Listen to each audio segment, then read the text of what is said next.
Grinnell College, Iowa. On a Thursday morning in September, maid Shirley Kaysen goes from door to door in Luce Hall. When she comes to room 655, she briefly knocks and then opens the door. Inside, to her surprise, she finds two students, a guy sleeping on a bed and a girl reading. Without saying a word, Shirley Kaysen turns around and leaves the room immediately. This incident took place in the 1960s, when co-educational residence halls were uncommon and visitation rules were strict. But in the fall of 1968, Grinnell would experience major changes in this regard. During this time, revolutionary movements in the US and at Grinnell were prominent. Common topics of discourse included the Vietnam War and Peace movement, the Black Power movement, feminist movements, and the sexual revolution.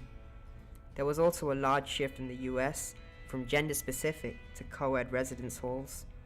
This was caused by student demand, financial considerations, and a decline in the concept of loco parentis, the idea that universities should take the responsibilities of a parent by enforcing rules that may otherwise not be placed for adults. During this time of radical social change, students at Grinnell College decided to take a stand against the administration on strict visitation rules and its harsh punishments. In 1966, a student was caught with a woman in his room, which led to suspension.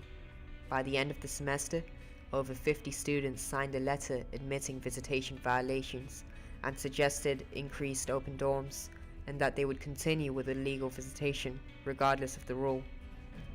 There was a generational gap between the students and the administration, which led to opposing views on the topic.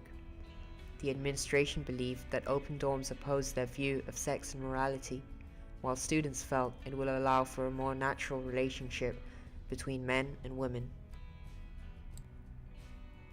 In the fall of 1966, 3 more students were suspended.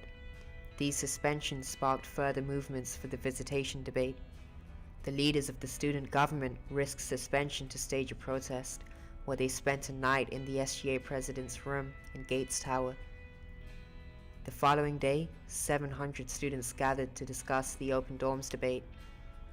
Although the Gates Tower protest did not change the administration's decision, the students decided to enforce home rule themselves. In 1967, Leggett reaffirmed his position against open dorms. He claimed that opens would give rise to social expectations and confrontations that not all students are prepared to meet, and seriously interfere with the college's responsibilities for the mental health of all students. The rigorous penalties would end in 1968 after a trial that would make headlines in the Scarlet and Black for weeks. It was known as the Schneiroff case. Richard Schneiroff was the student Shirley Kaysen found on that Thursday morning with his girlfriend, Sylvia Diaz. Shirley Kaysen decided to inform the authorities about the incident, and Schneiroff was told he might need to face the Judicial Council. His response was that the college had no business in regulating students' personal lives. When asked why he would not send Sylvia Diaz away, he responded, "Because I wanted her to stay.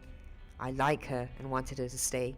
I didn't obey the administration because it doesn't have the right to make rules concerning the illegal visitation situation in residence halls." Soon after the incident, students got together to discuss the regulations on visitation rights. The petition they wrote that night was forwarded to the Senate. A few days later, they reacted with a resolution supporting Richard Schneiroff. They called the current rules unacceptable and pointed out the imperative need for review and elimination of the college regulation on co-educational use of dormitory rooms. Then, they added, "We believe that Richard Schneiroff should not be punished for a violation of a rule unacceptable to the student community."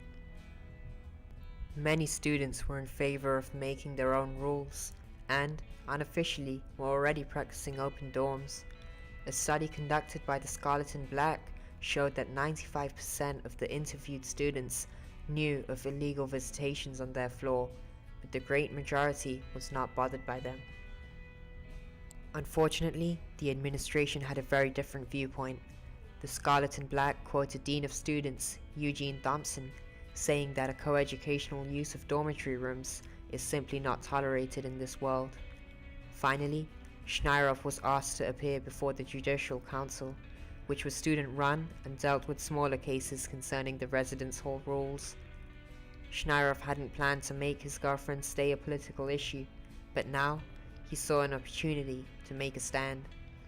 He demanded an open trial, which, he thought, could mobilize other students. "I want to publicize the trial. It should be looked upon as a test for the rule on a much broader level than just my own case. It is a way of bringing up student pressure to bear on a case that has wide-ranging significance." The trial took place in the South Lounge of the Forum on October 8th. 400 students attended the event. As his defense, Schneiroff made the point that the college had no right to interfere with the students' lives in the way that they did, and that they should abolish the strict visitation rules. The Judicial Council found Schneiroff to be guilty of illegal visitation.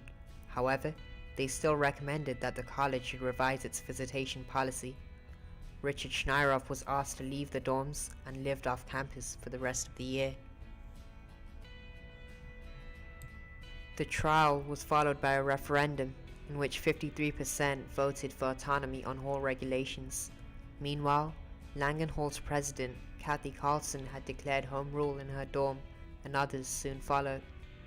President Glenn Leggett eventually admitted in November of 1968 that the college can no longer support the old notion that residence hall management ought chiefly to reflect a kind of remedial parenthood environment. Shortly after, students had reached their goal of 24-hour open lounges and self-regulated visitation hours with a limit of 84 hours per week, and soon the dorm buildings would be officially coeducational. Grinnell College has now adopted even more lenient rules, with co-ed floors and even gender-inclusive rooms. The Schneiroff case marked the peak of the visitation hours dispute and provides some insight on the spirit of the time. 10 years later, Schneiroff remembered the case in an interview. "I'd do it all over again. We changed people's viewpoints. That's the real meaning of effectiveness, if you can change someone's viewpoints. We made some small institutional changes too.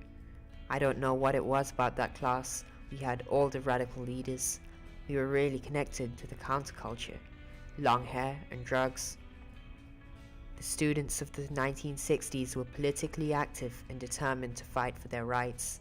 The Schneiroff case was not just about visitation hours, but about students making their own decisions and using self-governance to solve social issues. By the way, Shirley Kaysen could have never surprised a couple in the women's dorms, because there was no maid service for women. After the women spoke out on the issue, the college made a big step towards gender equality and decided there would be no maid service for anyone.